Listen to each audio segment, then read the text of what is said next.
नारदजी म्हणे कसं आहे देवी, मी ना गृहस्थांच्या घरी जायचं टाळतोच आता. सारं प्रेम बनावटी, कोणाचंच कोणावर प्रेम नाही, म्हणून मी गृहस्थाच्या घरी जाणं टाळतोय आता. पार्वती मैया म्हणे गुरुजी तुमचा काहीतरी गैरसमज होतोय. म्हणे माझ्या पतीचं तर माझ्यावरती खूप प्रेम आहे. मैया गैरसमज तुझा होतोय.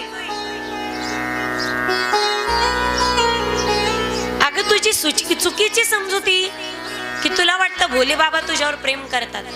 चुकीचं आहे मैया, काही प्रेम बिम करत नाही तुझ्यावर. गुरुजी असं बोलू नका हो, माझ्या पतीचं माझ्यावर खूप प्रेम आहे. समाधीत त्यांना आज कोणत्या रूपाचं दर्शन झालं हे खरं तर सांगायचं नसतं. इकडे इकडे बघा, जगचंद्रावर गेले तर आहे तुम्ही गोधडीतच येत अजून. ट्रॅक्टर पाहायची गोष्ट आहे का? मला पहा, मी कथा सांगते ना तुम्हाला, माझा ऐका. दुर्लक्ष झालं तर मग तुमची लिंक तुटून तुम्हाला कथा कळणार नाही.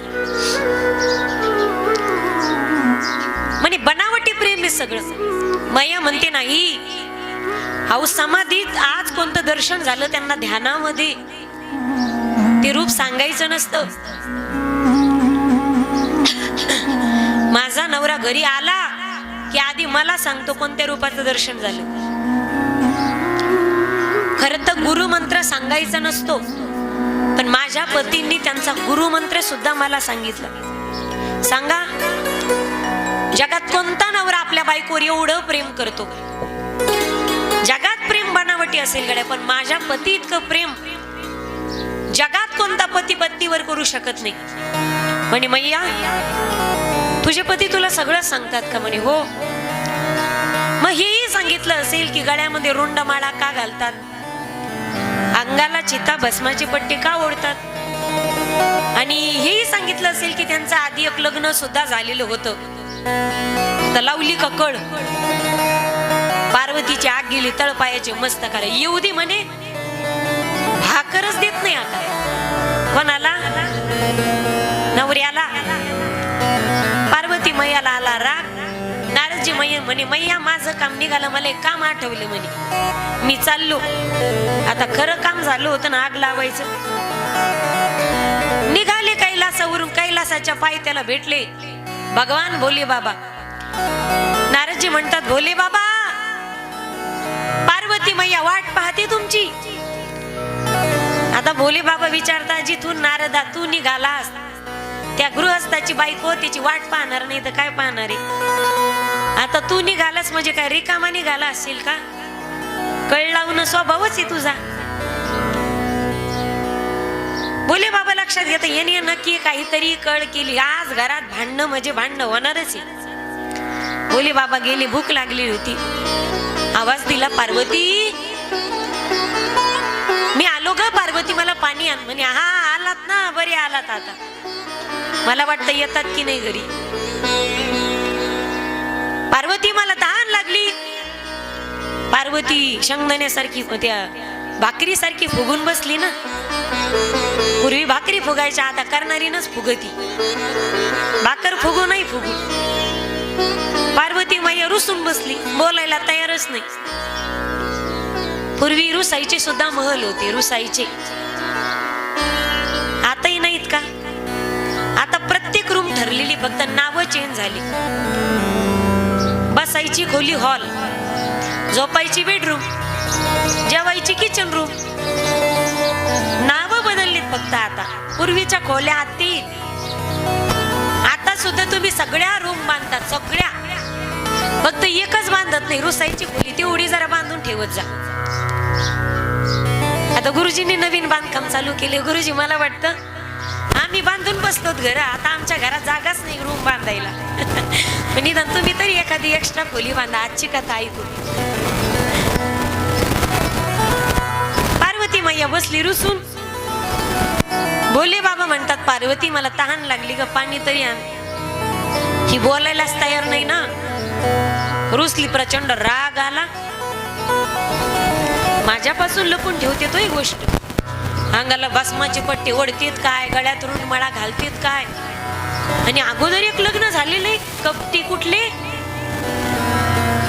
मनात राग होता, बोलायला तयार नाही. बोले बाबा गेली की तिनं तोंड फिरवायचं. बोले बाबा तिकून गेली की पार्वतीने आणखी असं तोंड फिरवायचं.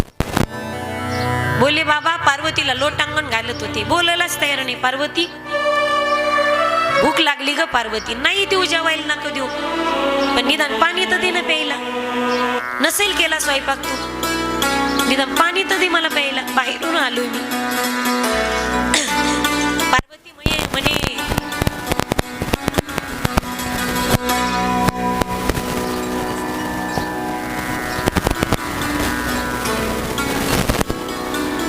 आता काय गरज राहिली माझी, मी कशाला देईन ना ती तुमची दुसरी. आता माझ्या घरचं काय पाणी गोड लागतं का तुम्हाला. आता यांच्या तोंडाचा पट्टा चालू झाल्यावर मग काय बोलते याचा नेम नाही. मी कशाला देईन ना ती तुमची दुसरी. हे बा पार्वती, माझं काही चुकलं का. माझं चुकलं असलं तर मला सांग गड्या, पण अशी रुसू नको माझ्यावर. वाटत होतं मला बाबा तुम्ही माझ्यावर खूप प्रेम करतात. कपटी आहात तुम्ही, माझ्यापासून गोष्टी लपून ठेवतात तुम्ही. पार्वती देवाची शपथ घेऊन सांगतो गड्या, मी काही लपवलं नाही तुझ्यापासून. मग प्रभू मला वाटायचं की तुम्ही मला सगळं सांगतात, पण तुम्ही मला सांगत नाही. तुम्ही कपटी आहात, कपटी. पार्वती खोटा आळ घेऊ नकोस गड्या माझ्यावर. मी काय लपवलं हा बरं आता सांगतो. विचार काय विचारायचं तर. बाबा हे नाही सांगितलं तुम्ही अंगावर चिता भस्माची पट्टी ओढतात, तो भस्म कुणाचा आहे. गळ्यात रुंडमाळा घालतात, ते मुंडके नेमके कोणाचे आहेत. आणि असं ऐकलंय मी की तुमचं आधी एक लग्न. बोल बोल बोल बघ, करेक्ट बोललीस तू. हा झालं म्हणे तुमचं एक पूर्वी लग्न. कोणी सांगितलं हे नाही सांगणार मी, पण सांगा ही गोष्ट खरी आहे का. हो पार्वती, मी अंगाला चिता भस्माची पट्टी ओढतो, गळ्यात रुंडमाळाही घालतो, आणि माझा एक पूर्वी विवाह सुद्धा झालेला आहे. पण पार्वती हे नाही विचारणार की अंगाला चिता भस्माची पट्टी ओढतो, तो चिता भस्म कोणाचा आहे. गळ्यामध्ये रुंडमाळा घालतो, ती मुंड नेमके कोणाचे आहेत. आणि माझा एक पूर्वी विवाह झालाय, तो कुणाशी झालाय हे नाही विचारणार. सांगा ना बाबा. पार्वती मी गळ्यात रुंडमाळा घालतो, ती मुंडके दुसरी तिसरी कुणाची नाही, ते तुझेच आहेत. अंगाला चिता भस्माची पट्टी ओढतो ना, तो चिता भस्म दुसऱ्या कुणाचा नाही, तो तुझाच आहे. आणि माझे एक पूर्वी लग्न झाले ना पार्वती, हे दुसरं तिसरं कुणाशी नाही झालं, तर ते तुझ्याशीच झालेले. तू कधी सती बनून येतेस, दक्षाच्या यज्ञामध्ये स्वतःच्या प्राणाची आहुती देतेस. तू कधी कात्यायनी होतेस, तू कधी जगदंबा होतेस, कधी परांबा होतेस, कधी तुळजापूर निवासिनी होतेस, कधी माहूर निवासिनी होतेस, कधी करवैरी निवासिनी होतेस, कधी सप्तशृंग गडावरची सप्तशृंगी होतेस. तुझे अवतार अनेक होतात. अनेक मन्वंतरामध्ये तू अनेक अवताराने जन्माला येतेस, आणि त्या अवतारामधली तुझी आठवण म्हणून त्या अवतारातलं तुझं ते मुंड मी माझ्या गळ्यामध्ये एका माळीत ओवून घालतो, त्या अवताराची आठवण म्हणून. तू कधी दक्षाच्या यज्ञामध्ये स्वतःच्या प्राणाची आहुती देतेस, आणि तो तुझ्या चितेचा भस्म तुझ्या विरहामध्ये सुद्धा मी माझ्या अंगाला लावतो. तू जवळ असल्याचा भास मला सदैव होतो. माझा पूर्वीचा विवाह झाला ना सती पार्वती, तो दुसऱ्या तिसऱ्या कुणाशी नाही झालास, तर मागच्या जन्मात तू सती होतीस ना, आता तू पार्वती बनून आलीस. मग मागच्या जन्मातला विवाह सुद्धा माझा तुझ्याशीच झाला. आतापर्यंत पार्वती आपल्या नवऱ्याला म्हणत होती तुम्ही काय आहात, कपटी.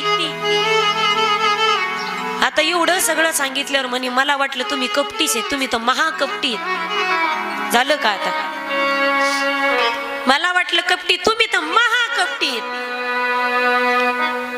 म्हणे. महाकपटी व्हायला मी काय केलं सांग ना, काय गुन्हा आहे का देवा.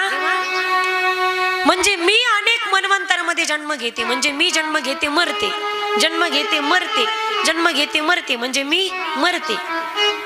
आणि का हो तेव्हापासून तुम्ही एकच आहात का? आता शंका येण्यासारखी गोष्ट आहे ना. म्हणजे मी मरते, मी जन्म घेते, मी मरते. नाही नाही, तुम्ही तेव्हापासून एकच आहेत का?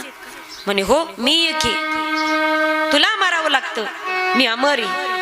महाकपटी कुठले? म्हणजे मी मरते, मी जन्म घेते. असं कोणतं अमृत प्यायलास का तुम्ही जिवंत आहे आणि मी मरते?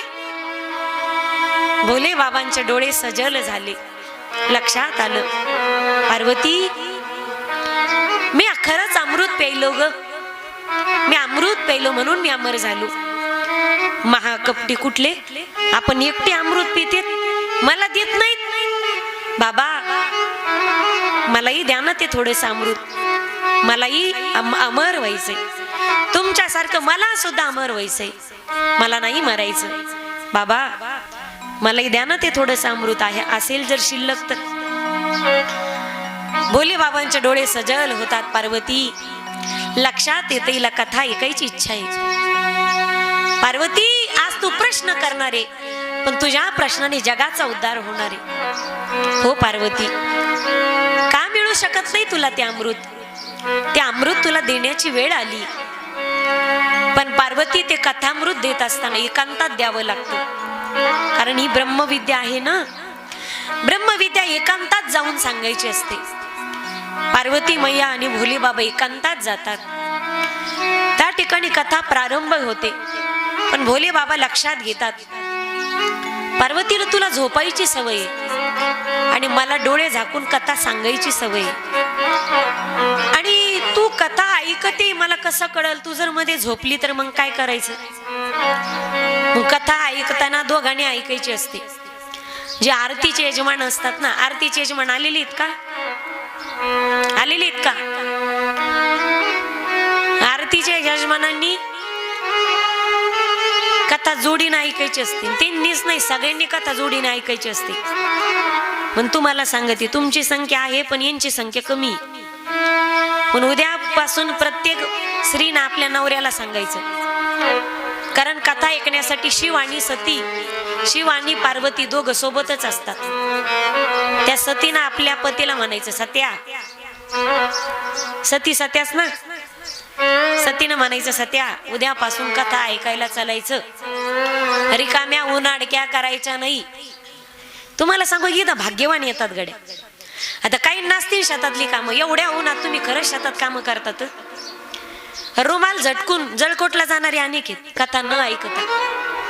घेतला रुमाल निघाली तिकडे टाइमपास करतात, पण कथा ऐकायला भाग्य लागतं. दोघं एकांतात गेले, भगवान भोले बाबा आणि पार्वती मैया. आणि भगवान भोले बाबा म्हणतात, पार्वती मी कथा सांगू लागली की मध्ये तू हुंकार घालायचा. काय म्हणायचं? काय म्हणायचं? मध्ये हुंकार घालायचा. कथा प्रारंभ झाली. माई बाप नवल असं होतं की त्या हिमालयातून, त्या कैलास पर्वतावरून एक पोपट आणि पोपटीन चाललेली होती आकाशातून. त्यावेळी पोपटिनीच्या उदरातून एक अंड खाली पडलं. ते अंड जसं पडलं खाली, आता हिमालयाच्या पर्वतरांगामध्ये कैलासाच्या तशा थंडीमध्ये, कैलास पर्वत म्हणजे पूर्ण बर्फाचा आहे ना हिमालय, त्या पर्वत रांगामध्ये तेवढ्या थंडीमध्ये ते अंड फुटल्या गेलं, वरून पडलं खाली फुटलं. पण ज्यावेळी कथा प्रारंभ झाली ना, कथेमध्ये ज्यावेळी कथा प्रारंभ झाली त्यावेळी ते अंड फुटलं होतं ना. पहिल्या दिवसाची कथा झाली, पार्वती माया हुंकार घालत होती, त्या अंड्यामध्ये प्राण आला, अंड पुन्हा ते साबूत झालं, पूर्वरत झालं. दुसऱ्या दिवशीची कथा ऐकली, त्या अंड्यातून पिलू बाहेर पडलं पोपटाचं. काय कथेचा परिणाम आहे? अंड फुटलेलं जिवंत झालं, अंड्यात प्राण निर्माण झाला त्या पोपटाच्या अंड्यामध्ये. दुसऱ्या दिवशीची कथा पूर्ण झाली, अंड्यातून पोपटाचं पिलू बाहेर आलं, आणि तिसऱ्या दिवशीपासून ते पोपटाचं पिलू कथा ऐकू लागलं. चालू होती, पार्वती मैया हुंकार घालायची. पण नेमकं झालं काय? कथेमध्ये ज्यावेळी भूगोलाचं आणि खगोलाचं वर्णन चालू झालं ना, त्यावेळी पार्वती मैयाला आली झोप. तिच्या डोक्यावरून गेलं चिंतन. जशी झोप लागली, पोपटाच्या पिलाने पाहिलं. पार्वती मैयाला लागली झोप आणि आता कथा बंद पडेल. पोपटाचं पिलू होतं पाठीमागे. पाठीमागे बसलेल्या त्या पिलाने कथा बंद होऊ नये म्हणून हुंकार घालायला सुरुवात केली. पार्वती मैयाच्या स्वरासारखी, पार्वतीच्या मैयाच्या आवाजात जणू ते हुंकार भरू लागलं. 7 दिवसाची कथा झाली. कथा सांगून झाली. डोळे झाकलेले होते भोले बाबाचे आणि जय जयकार चालू केला भोले बाबांनी. बोलिये कृष्ण कन्हैया लाल की, बोलिये राधा रानी सरकार की जय जयकार केला. डोळे उघडले आणि झोपलेली पार्वती मैया खाडकन जागी झाली. बोला प्रभू पुढे काय झालं? पुढे काय झालं नाही, अख्खी कथा सांगून झाली ना आरती झाली भागवताची.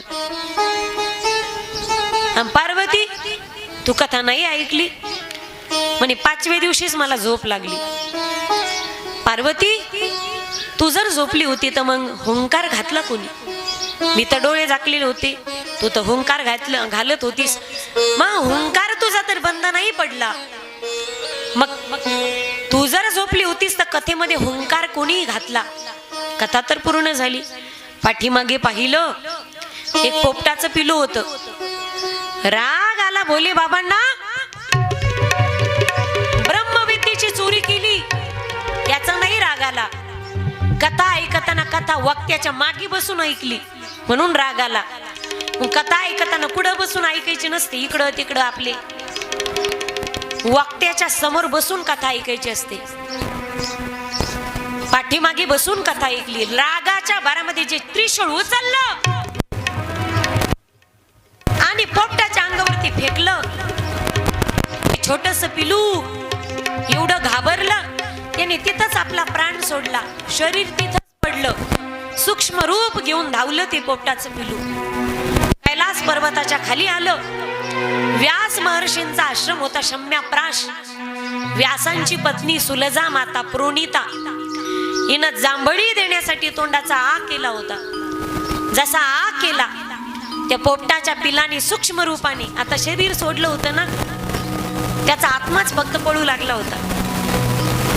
उभासी देण्यासाठी तोंडाचा आ झाला. सूक्ष्म रूपाने प्रवेश केला. पोटात गेलं ते आणि त्याच वेळी प्रोनिता मातेला गर्भधारणा झाली.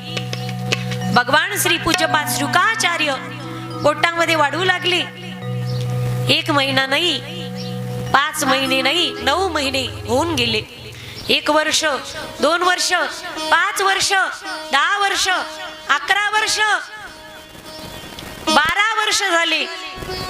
बाळ बाहेर यायला तयार नाही. 12 वर्ष चालू होतं. व्यासांची पत्नी सांगते, स्वामी माझ्या गर्भातून वेदांचा ध्वनी येतोय. देवी तुझ्या पोटात आहे ना तो सामान्य नाहीये, हा अधिकारी. ज्या अर्थी वेदांचे ध्वनी बाहेर येतात त्या अर्थी हा अधिकारी पुरुष असला पाहिजे. तुझ्या पोटात असणारा बालक. संवाद केला, हे बालका बाहेर काय येत नाहीस? अरे तुला माहितीये का तुझ्या आईला काय वेदना होतात? म्हणे ओ बाबा माझ्या आईला काय वाटत नाही, तुमचंच का पोट दुखतंय? माझी जिच्या पोटात आहे तिची ब्र शब्दाची तक्रार नाही राहू, तुम्हालाच काय तक्रार आहे? अरे बाबा बाळा 12 वर्ष झाली तुला पाहण्याची इच्छा आहे आमची, तू बाहेर काय येत नाहीस? म्हणे या जगातल्या मायेची मला भीती वाटते. अरे बाबा तुझा बाप अधिकारी, तुला आश्वासन देतो गर्भातून बाहेर या आईच्या. जगातली माया तुला काहीच करू शकत नाही. ओ बाबा नका गप्पा मारू, तुम्हालाच मोहाने घेरले. पुत्र मोह तुम्हाला झालाय आणि जो स्वतः बंधनात येतो दुसऱ्याला बंधनमुक्त करू शकतो का? अहो तुम्हाला मोहाने घेरलंय. माझा मोह तुमच्याने कसा जाईल? कोणीतरी जामीन आणा जो या मायेतून माझी सुटका करणारी असेल. जगाचा मालक बोलवला, जगतपती जगत पिता परमात्मा श्रीहरी कृष्ण परमात्मा प्रगट होतात.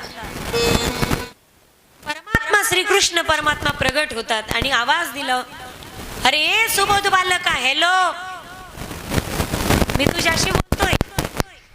अरे बाहेर काय येत नाहीस? सांगितलं, मला तुमच्या मायेची भीती वाटते. अरे मायेचा अधिपती आश्वासन देतो तुला, वैराग्याचं चिलकत घालून गर्भाच्या बाहेर पड. जगातली माझी माया तुला काहीच करू शकत नाही. जगात माया तुला बाधक ठरू शकत नाही. फक्त वैराग्याचं चिलकत घालून आईच्या गर्भातून बाहेर पड. परमात्म्याचं ऐकलं, जसे आईच्या गर्भातून बाहेर पडले ना, जसे बाहेर पडले तसेच पळाले आणि वनात निघून गेले. ब्राह्मणाचे पोर एका खेळासी भ्याले, 12 वर्षे लपाले रे, 12 वर्ष लपाल रे, कापत कापत बाहेर आले, कापत कापत बाहेर आले, नागवेची पळून गेले रे, नागवेची पळून गेले रे. ऐक खेळ्या तुझं सांगितले, ऐसे जाणून खेळ खेळे रे. ऐक खेळ्या तुझं सांगितले, ऐसे जाणून खेळ खेळे रे. ब्राह्मणाचे पोर एका खेळासी भ्याले, 12 वर्षे लपाले रे. 12 वर्ष आईच्या गर्भाच्या बाहेरच नाही आले. खाली बस, बस खाली. लहान लेकराचं बरं आहे बा, आली लहर केला कहर, कुठं न उठत येत, कुठे जाऊन बसत येत. बरं त्याला मी खाली बस म्हणलं, ते माझ्याकडं पाहू लागलं. मस्त आहे लहानपण, म्हणून तर साधू संतांनी मागितलंय ना लहानपण. बास कोणाची भीती नाही, काही नाही, काही नाही, काही टेन्शन नाही. जसे बाहेर पडले वनात निघून गेले. सरोवरात अप्सरा स्नान करत होत्या, बाहेर आल्या, नमस्कार करू लागल्या. वेद व्यास श्री शुकाचार्यांचा शोक अनावर झाला. बाळ शुका थांब, बाळ शुका थांब. त्यावी वृक्षांनी ओ द्यावी, पशु पक्ष्यांनी ओ द्यावी. हे विश्वाची माझे घर, ऐसी मती ज्याची स्थिर, किंबहुना चराचर आपणची जागला. काय तादात्म्य होतं या विश्वासी. आवाज कमी झाला, समोरच्या मॉनिटरचा येऊ द्या मला आवाज. तादात्म्य विश्वासी होतं. पशु पक्ष्यांनी ओ द्यावी, वृक्षांनी ओ द्यावी. आणि मला असं वाटतं का निरागसतेचा संदेश वृक्षांशिवाय आणि पशु पक्ष्यांशिवाय कोणी देऊ शकत नाही. म्हणून तुकोबारायांनी देहू गावाचा त्याग केला, पण एकांतात जातात वनामध्ये. वृक्ष वल्ली आम्हा सोय रे वनचरे, वृक्ष वल्ली आम्हा सोय रे वनचरे. वृक्षवल्ली आम्हा सोय रे वनचरे, वृक्षवल्ली आम्हा सोय रे वनचरे. वृक्षवल्ली आम्हा सोय रे वनचरे, वृक्षवल्ली आम्हा सोय रे वनचरे. वृक्षवल्ली आम्हा सोय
ट्रबल द्या.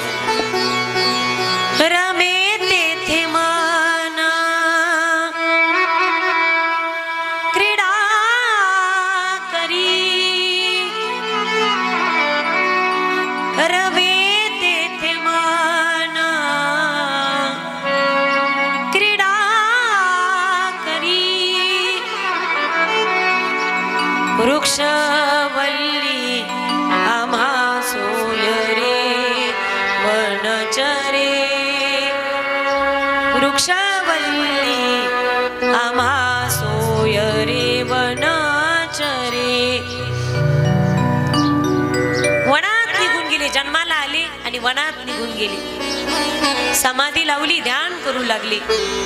भगवान पूज्यपाद श्री शुकाचार्य या ग्रंथाचा अधिकारी एवढा महान महिमा वक्ता, ज्याच्यासाठी गर्भात असताना परमात्मा प्रगट झालाय, आणि श्रोता सुद्धा एवढा महान आहे की गर्भात रक्षण करत असताना देवाने परीक्षितीला गर्भात दर्शन दिलंय. एवढा अधिकारी श्रोता आणि वक्ता आहे. व्यास महर्षी पुन्हा चिंतेत.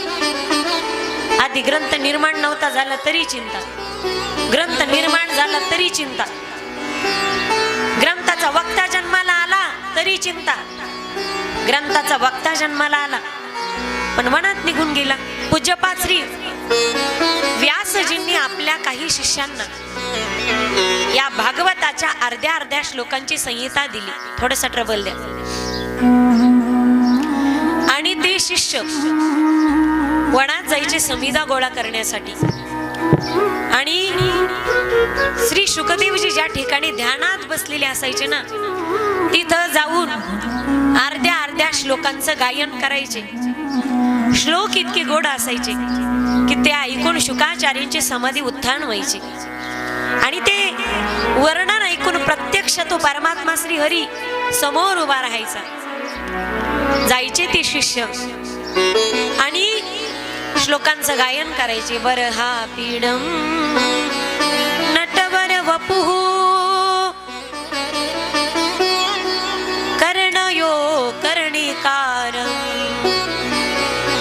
बिभ्रदवासं कनककपीशं वैजयन्ती च माला. ट्रबल. शुकाचार्यांची समाधी उत्थान व्हावी, त्या शिष्यांनी निघून जावं. दुसऱ्या दिवशी पुन्हा शिष्य यावेत आणि पुन्हा त्या शिष्यांनी अर्ध्या श्लोकाचं गायन करावं.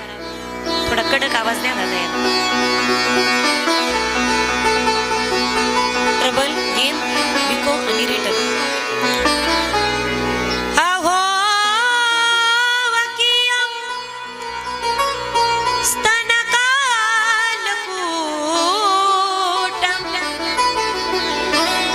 जिघांसया पाय यदव्यसाध्वी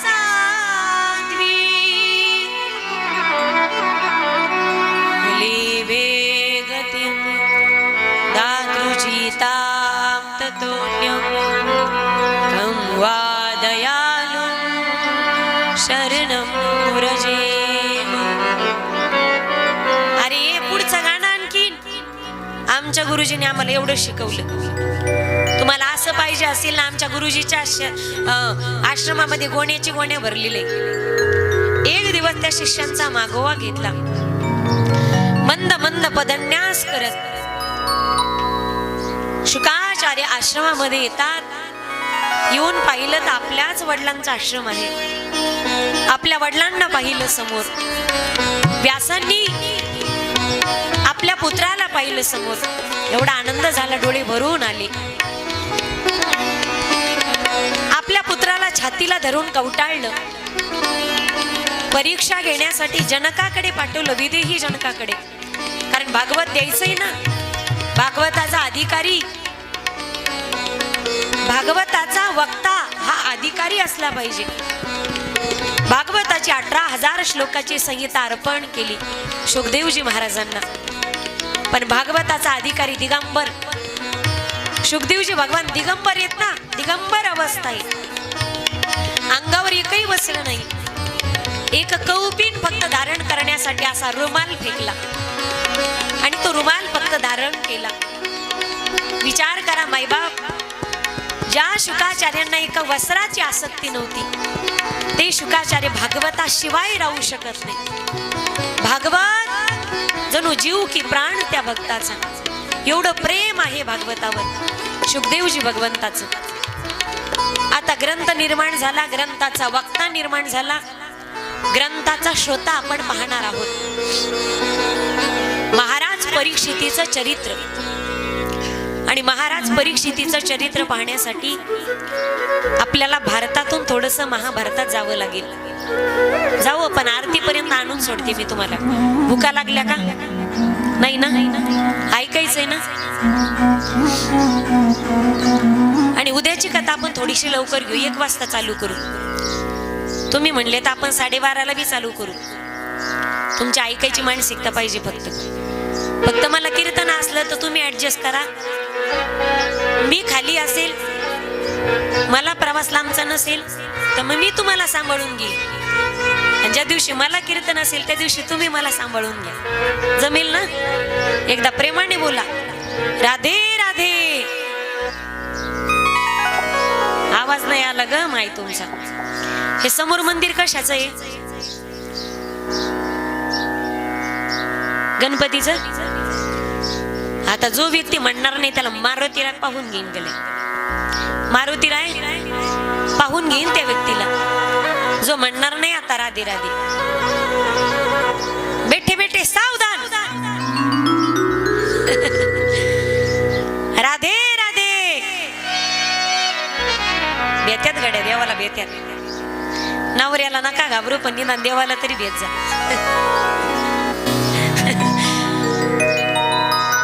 महाराज परीक्षितीचं चरित्र पाहायचंय आणि त्यासाठी आपल्याला भारतातून महाभारतात जायचंय. नेते मी तुम्हाला, बिना तिकिटाचं नेते. आपण जाऊ, विमानात बसून जाऊ. आपल्याकडे वेळ आहे की पंक्तीचा वेळ झाला? नाही ना? काही सूचना असतील तर मग मला चिठ्ठी लिहून देत जा. सूचना जर काही असतील तर. काय होतं, कोणी कोणी येऊन उभा राहिलं की माझ्या छातीवर दाब येतो. असं वाटतं मला आता आटपून घ्यायचं की काय. काही टेन्शन नाही ना? काही अडचण नाही ना? एकदा प्रेमाने बोला, राधे राधे. महाराज परीक्षितीचं चरित्र पाहायचंय. येताल का ग माझ्यासोबत? हेलिकॉप्टर मध्ये बसून. हेलिकॉप्टर मध्ये नाही ना बसायचं, एवढ्या विमानात बसू आपण. यायचं, तिकीट मी काढी ते पण चला. माझ्यावर विश्वास आहे ना?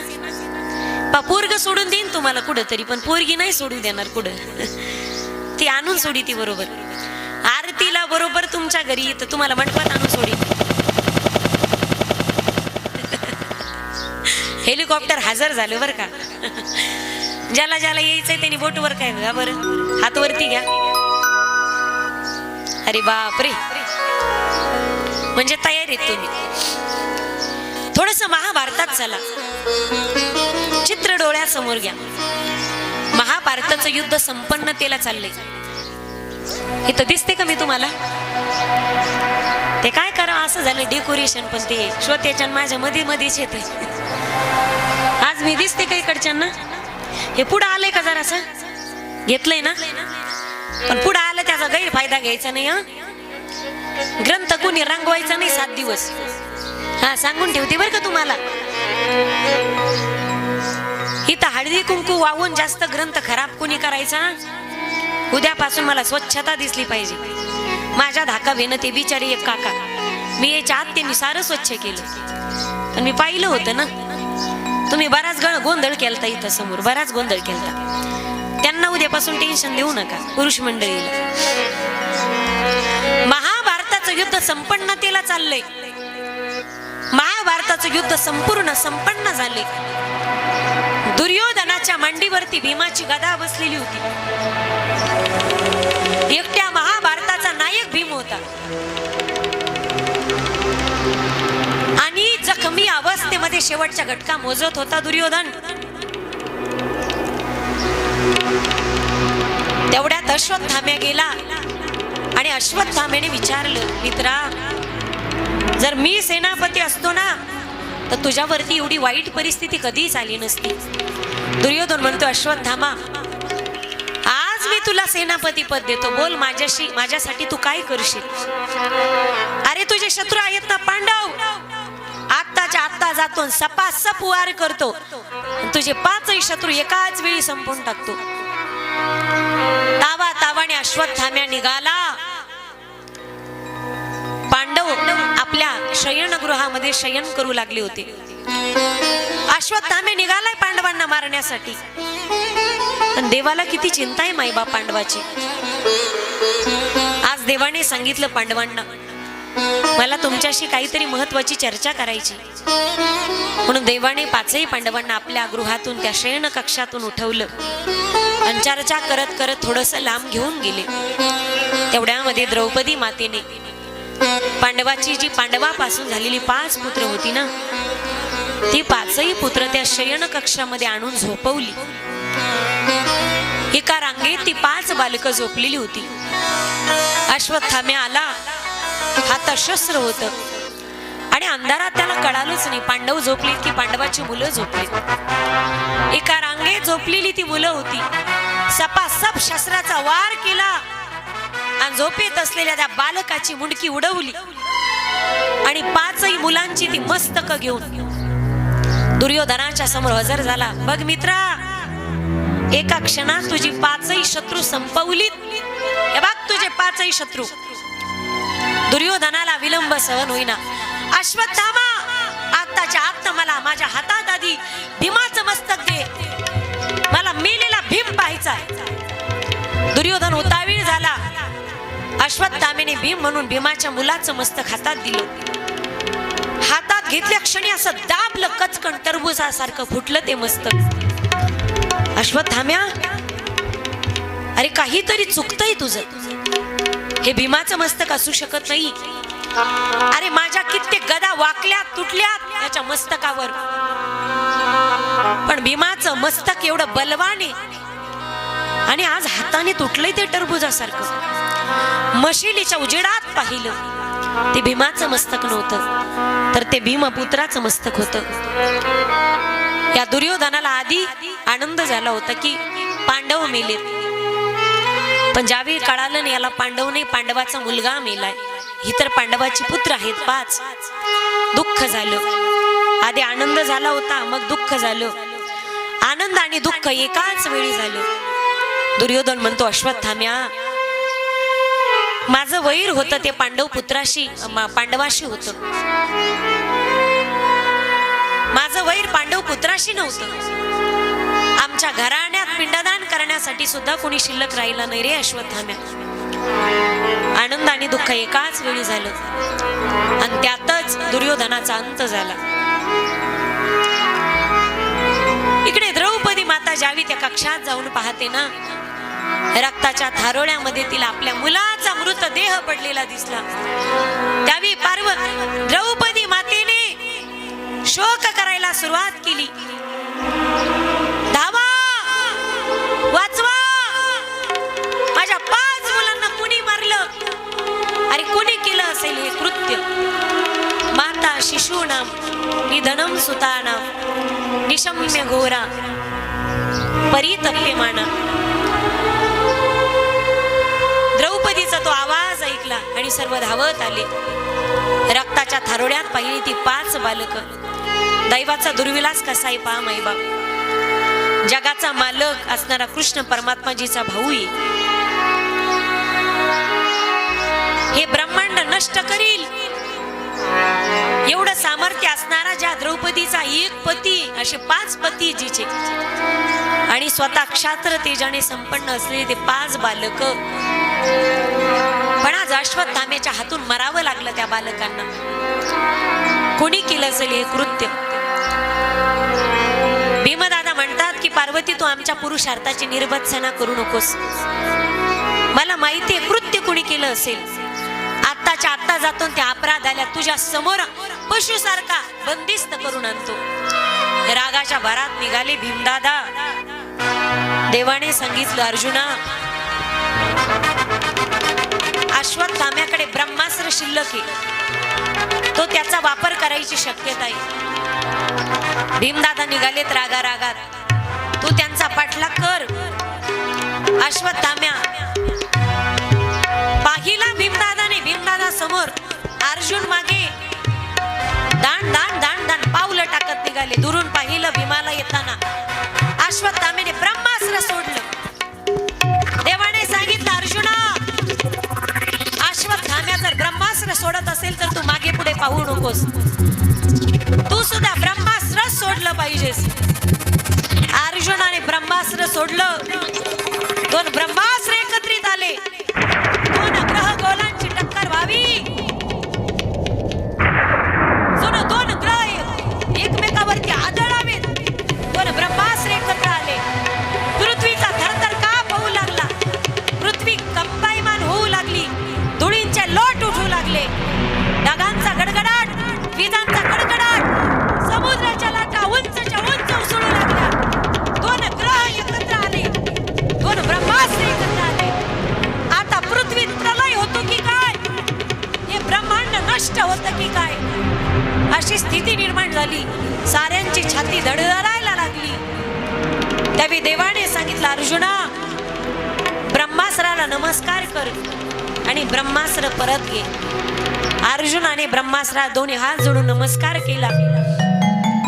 अर्जुनाला इंद्रियाचा निग्रह असल्यामुळे ब्रह्मास्त्र परत घेता येत होतं.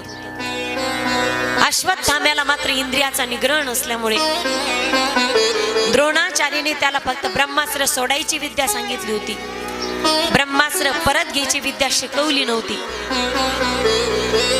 ब्रह्मास्त्र परत घेतलं, दोन ब्रह्मास्त्राला नमस्कार केला आणि आता अश्वत्थाम्याला पशुसारखं बांधून त्याला ओढत ओढत घेऊन येऊ लागली. दुरून पाहिलं द्रौपदीने आणि द्रौपदी माता दुरून सांगू लागली, अहो त्यांना मारू नका. मुंचता मुंचता मेष ब्राह्मणो नितरम गुरु, यांना मारू नका, त्यांना पशुसारखं ओढत आणू नका, तो तुमच्या गुरुचा पुत्र आहे. माझी मुलं मेली त्याचं मला दुःख वाटत नाही, पण माझी मुलं ब्राह्मणाच्या हातून मेली त्याचं मला दुःख वाटते. अश्वत्थाम्या ब्राह्मणी आणि दुसरी गोष्ट तो तुमचा गुरुचा पुत्र आहे, यांना मारू नका. ब्राह्मणाला मारायचंही नसतं, ब्राह्मणाच्या हाताने मरायचंही नसतं. तुमच्या गुरुच्या जागी आहे हा, मारू नका हो, त्यांना सन्मानाने घेऊन या. का म्हणतात या द्रौपदीला द्रवपदी, पदोपती पदोपदी जिचं चित्त द्रवत, का सकाळी उठून तिचं नाव घ्यावं. अहिल्या द्रौपदी तारा, सीता मंदोदरी तता, पंचकन्या स्मरे नित्य महापातक नाशन. का तिचं नाव घ्यायचं मायबाप, याची कारण मीमांसा सांगितली. द्रौपदी म्हणते, माझी 5 मुलं माझ्या डोळ्यात देखत मिली, काय वेदना असतात. हा अश्वत्थाम्या त्याच्या आईचा एकुलता एक बाळ आहे, त्यांना मारू नका हो. त्यावेळी देवाकडे अर्जुन पाहतो. देवाने सांगितलं, ब्रह्मबंधूर्न घंतव्य आत ताई वदार्हन हा. देवाने आज्ञा दिली, अर्जुना ब्राह्मणाला मारू नये आणि आतताई व्यक्तीला जिवंत ठेवू नये. आतताई त्याला म्हणतात, जो एखाद्याचं लहान बाळ मारून टाकत असेल. आतताई त्याला म्हणतात, एखाद्याचं पीक तोंडावर आलं आणि उभ्या पिकामध्ये आग लावत असेल, बालकाचा हरण करत असेल, आतताई म्हटले त्याला. आतताई व्यक्तीला जिवंत राहायचा अधिकार नाही. ब्राह्मण किती जरी अपराधी असला तरी शास्त्र सांगताय त्याला जिवंत मारायचा अधिकार नाही आपल्याला. म्हणून विटंबिले भट दिला पाठीवरी पाट, जीवच नाही मारलं त्याला. अर्जुनाला देवाची सांकेतिक भाषा कळाली. ब्राह्मणाला शिक्षा जरी केली, त्याचा अपमान जरी केला तरी त्याला मृत्यूदंड दिल्यासारखं होतं. या अश्वत्थाम्याला पशुसारखं बांधलं, त्याची शेंडी कापून घेतली, जानवं तोडलं, मस्तकावरचा मणी काढून घेतला. कारण अश्वत्थामे चिरंजीवी चिरंजीव. अश्वत्थामा बलिर्व्यासो हनुमानश्च विभीषण हा. रूप परशुरामस्य सत्ते इति चिरंजीविनः. मणी काढून घेतला, जान्म तोडलं, शेंडी काढून घेतली, अंगावरती त्याच्या 5 पाठ काढली, कमरात लात मारली अश्वत्थामेचे, सांगितलं इथून निघून जा. अपमान केला त्याचा, तरी सुद्धा आनंद झाला त्याला.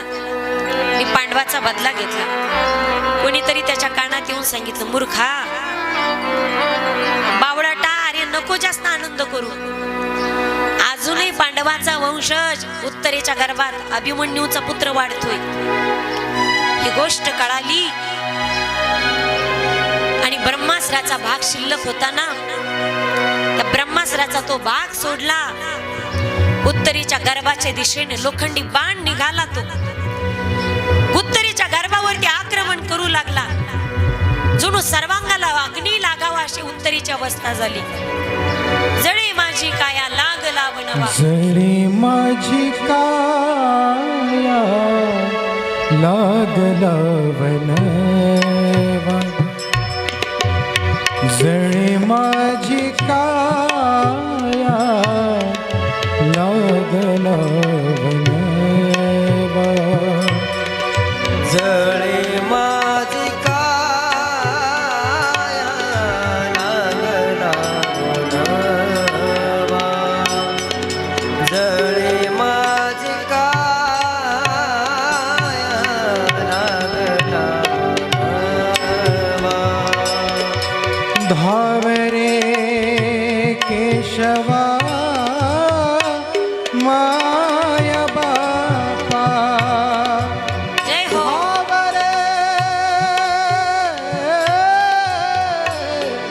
धावरे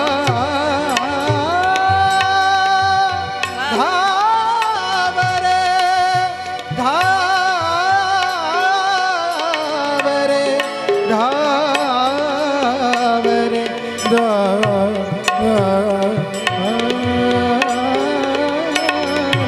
धावरे केशव माया बापा, धावरे केशवा माया बापा, जळे माझी काया लागला वनवा, जळे माझी काया लागला वनवा.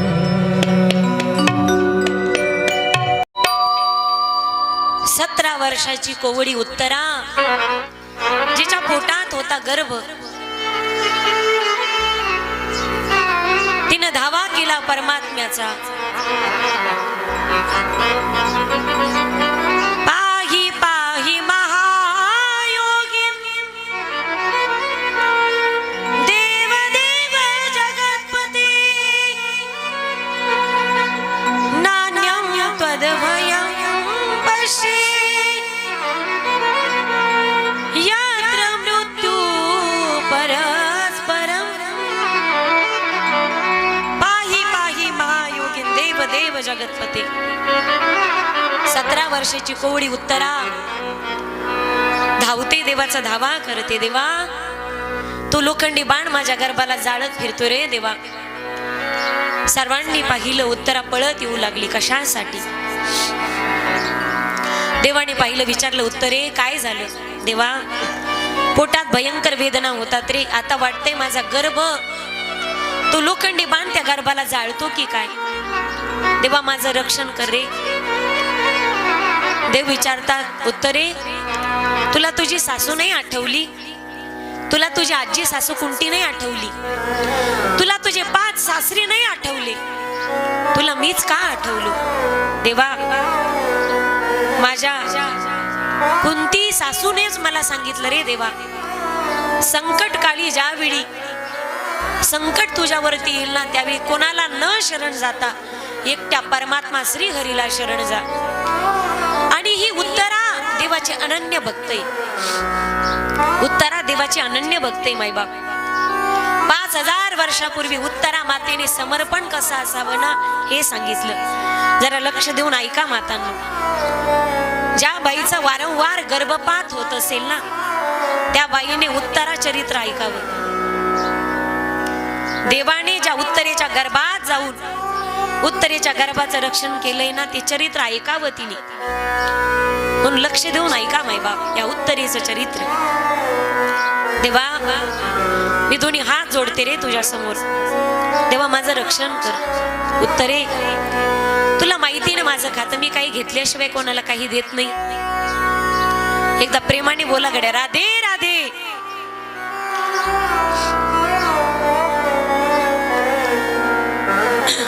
तुम्ही कंटाळलात का? एकदा पाणी प्या बरं. कंटाळलेले चेहरे घेऊन पुढे बसत जाऊ नका.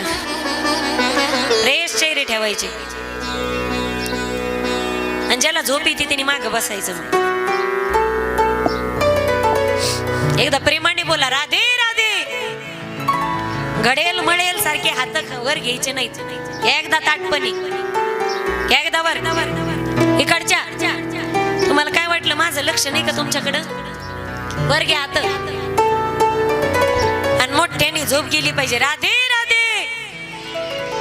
हा. उत्तरे, तुला माहिती ना माझं खातं मी काही घेतल्याशिवाय काही देत नाही. हो देवा. बोल, काय देऊ तुला आज? देवा, तू माझ्या गर्भाचे रक्षण करावं यासाठी मी सर्वस्वाचं समर्पण करते. देवा, माझ्या गर्भाचं रक्षण कर रे. माझ्या पोटामध्ये तुझा महान असा भगवत भक्त राहतोय. या पांडवांचा वंशज राहतोय. देवा, तुझी भक्ती या पांडव कुळामध्ये अखंडितपणे चालत राहावी म्हणून देवा माझ्या गर्भाचं रक्षण करे. देवा, तू जगाच्या मालकाच्या डोळ्यात पाणी आलं माय बाप. आपल्या पांडव असणाऱ्या भक्तांना 12 वर्षाचा वनवास, 1 वर्षाचा अज्ञातवास झाला. आपली कुंती आत्या विधवा होताना पाहिली. देवाच्या डोळ्यात पाणी नव्हतं. अभिमन्यू चक्रव्यूहात मारला गेला. देवाच्या डोळ्यात पाणी नव्हतं. द्रौपदीची 5 मुलं मरताना पाहिली. देवाच्या डोळ्यात पाणी नव्हतं. पण महाभारतातला असा प्रसंगही मायबाप एक की जगाच्या मालकाच्या डोळ्यात पाणी होतं. अश्वत्थाम्या, काय क्रूर आहेस रे तू. तू गर्भातल्या बालकाला सुद्धा ठेवलं नाही जिवंत. जगाच्या मालकाच्या डोळ्यात पाणी होतं मायबाप. उत्तरे, माझी एक इच्छा पूर्ण करशील का? तुझं मातृत्व मला देशील का? माझी आई होशील का? काय भाग्यवान आहे उत्तरा. आधी देवकी माता, यशोदा माता आणि आता उत्तरा माता. देवाने अंगठ्या एवढं स्वरूप धारण केलं. हातात गदा घेतली, गर्भात प्रवेश केला आणि गर्भाच्या भोवती प्रदक्षिणा मारतात. गदा एवढी तीव्र गतीनं फिरवली की छोट्याशा परीक्षितीला ती गदा सुदर्शन चक्रासारखी दिसू लागली. देवाने सुदर्शन नव्हतं सोडलं. परमात्मेने गदा एवढी फिरवली तीव्र गतीनं की ती गदाच सुदर्शन चक्रासारखी दिसू लागली. ब्रह्मासुराने पाहिलं गदा दिसते, याचा अर्थ आपला बाप दिसतोय. जिथं आपला बाप असेल तिथं आपलं काही काम नाही. ब्रह्मास्त्र म्हणजे साक्षात ब्रह्मदेवे. नमस्कार केला आणि ब्रह्मास्त्राने नमस्कार करून तिथून निघून गेलं ब्रह्मास्त्र. ब्रह्मदेव निघून गेले. देवाने समोर धरलं उत्तरेला, दोन्ही हात लावले खांद्याला. विचारलं, उत्तरे तुला बरं तर वाटतंय ना? हो देवा, मला फार बरं वाटतंय. दोघात काय चाललं ही गोष्ट कोणाला माहिती नव्हती. पण ही गोष्ट कुंती मातेला कळाली आणि त्यावेळी कुंती मातेने देवाची स्तुती केली. कृष्णाय वासुदेवाय देवकी नंदनाय च नंद गोपकुमाराय गोविंदाय नमो नमः. कुंतीने स्तुती केली. देवाने सांगितलं, सर्व म्हणतात की प्रभू तुम्ही देव आहात. देवाने सांगितलं मी देव आहे तर मग सगळ्यांना मागायचा अधिकार आहे. सर्वांनी काही ना काहीतरी मागितलं. प्रभू सर्वांना त्यांच्या इच्छेप्रमाणे देतात. परमात्मा जायला निघाले पण सर्वांनी अडवलं. आता सूर्यास्त झाला, अंधार झाला. प्रभू तुम्ही उद्या जा तुमच्या द्वारिका धामाला. देवाने रात्री सगळ्यांना सांगितलं की उद्या पहाटे आपल्याला लवकर उठून कुरुक्षेत्रावरती जो महात्मा बाणाच्या शय्येवरती पडलाय ना भीष्माचार्यांच्या दर्शनासाठी जायचंय. सर्वजण कुरुक्षेत्रावरती जाण्यासाठी पहाटे लवकर उठतात आणि परमात्मा युधिष्ठिराला घेऊन काही जीवनामध्ये ज्ञान प्राप्तीची इच्छेने, काही महत्वाचा संदेश देण्याच्या इच्छेने युधिष्ठिराला घेऊन, धर्मराजाला घेऊन सर्वांसहित कुरुक्षेत्रावरती जातात. ज्या कुरुक्षेत्रावरती एक महात्मा शेवटच्या घटका मोजत होता, त्यांचं नाव होतं भीष्माचार्य. छातीपर्यंत हात जात नव्हता, पण छाती ठोकपणे सांगू शकत होते, अंतकाळी तो परमात्मा मला दर्शन देण्यासाठी येणार आहे. देवा, मला दर्शन देण्यासाठी आलास ना? नाही, दर्शन देण्यासाठी नाही, दादांना उपदेश करायचा आहे. उपदेश केला. दान धर्माण राजधर्माण मोक्ष धर्माण विभगशः श्री धर्माण भगवत धर्माण समासव्यास योगतः. भीष्माचार्यांनी उपदेश केला.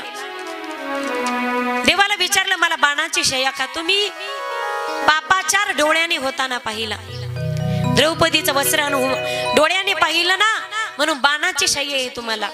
पापाला अनुमोदन दिलं तुम्ही देवा. पण आता त्या दुष्टाचं अन्न खाऊन जे रक्त बनलं होतं ना, बाणाच्या शय्येतून सगळं रक्त गळालं. आता माझी मती शुद्ध झाली. माझी एक इच्छा आहे देवा, माझा जावई होशील का? माझी मती शुद्ध झाली. आजपर्यंत तिला कुणीच पसंत पडला नाही, पण तिला मात्र तू पसंत आलास. माझी मती, माझी बुद्धी माझ्या तुझ्या चरणी समर्पित करायची देवा. त्या क्षत्रिय स्वरूपाचं दर्शन दे, जे रणांगणावरती, युद्ध क्षेत्रावरती जे स्वरूप तू मला दाखवलं होतंस. इतना तो करीना स्वामी जब प्राण तन से निकले हो. गोविंद नाम लेकर जब प्राण तन से निकले हो. अंतकाळी मला त्या स्वरूपाचं दर्शन दे देवा. जे क्षत्रिय स्वरूप माझ्या बुद्धीला आवडलं, त्या स्वरूपाकडे पाहत पाहत भीष्माचार्याने आपला देह ठेवला. देवाने स्वतःच्या तळ हातावरती माघ शुद्ध एकादशीच्या दिवशी तिलांजली आपल्या हातावरती देवाने दिली. सगळे साधू ऋषी मुनी साधो साधो म्हणून रडू लागले. परमात्मा स्वतःच्या द्वारिका धामाला जातात. इकडे देवाने ज्याचं गर्भात रक्षण केलं होतं ना, भागवताचा महान अधिकारी, महान श्रोता महाराज परीक्षितीचा इकडे जन्म झाला. सर्वांनी एकदा जय जयकार करा. परीक्षिती महाराज की जय. गोपाल कृष्ण भगवान की जय.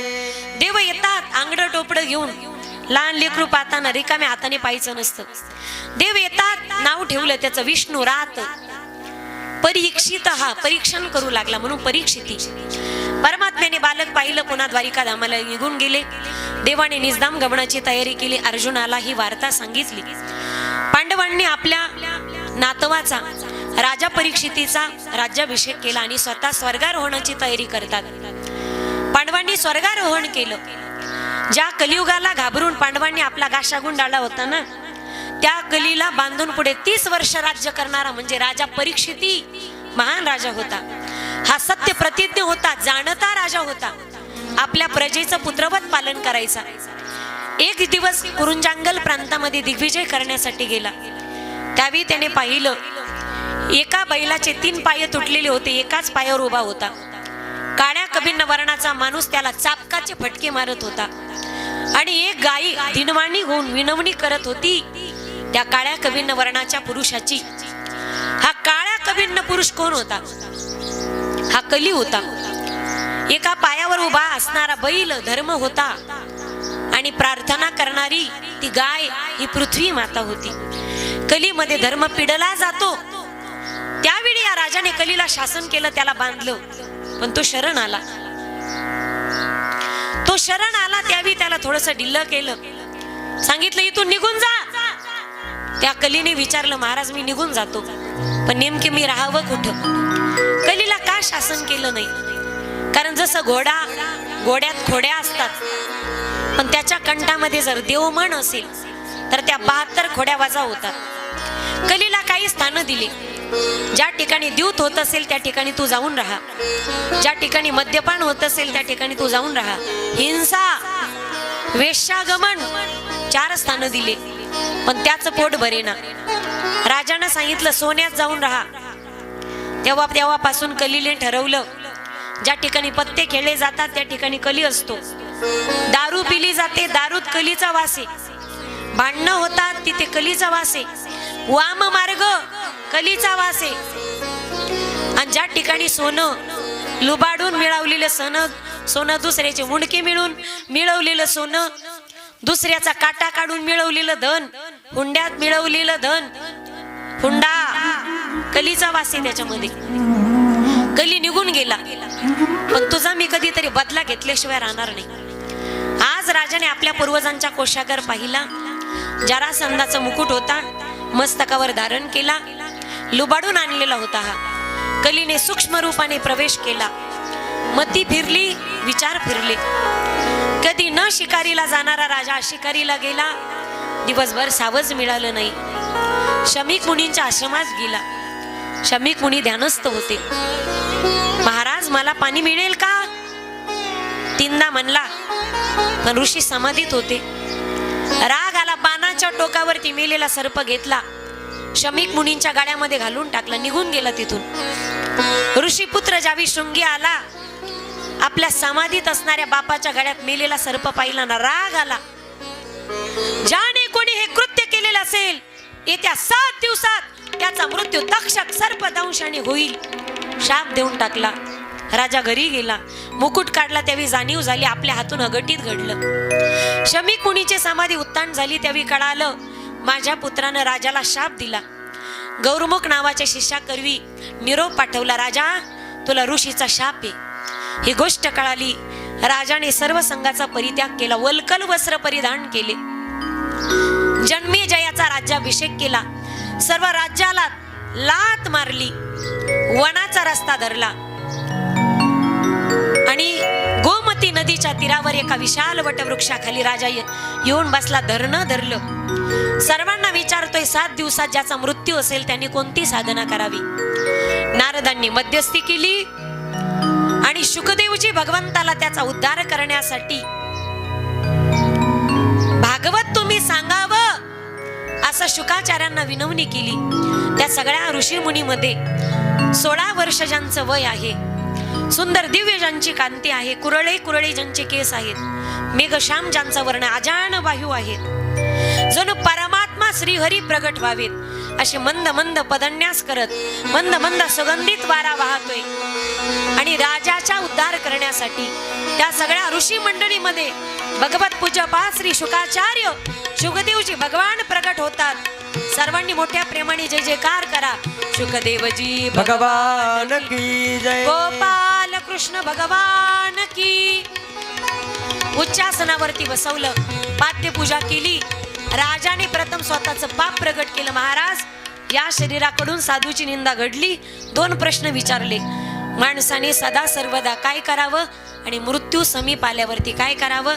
शुकदेवजी भगवान म्हणतात या प्रश्नाचं उत्तर तुम्हाला मिळेल, पण आज नाही, उद्याच्या कथेमध्ये. म्हणून आजचा झालेला कथा पुष्पाचा भावविचार भगवत चरणी समर्पित. हरये नमः, हरये नमः, हरये नमः. गोपाल कृष्ण भगवान की. सर्वांनी आरतीसाठी उभं राहा आणि आरतीचे यजमान समोर या. आजच्या आरतीचे यजमान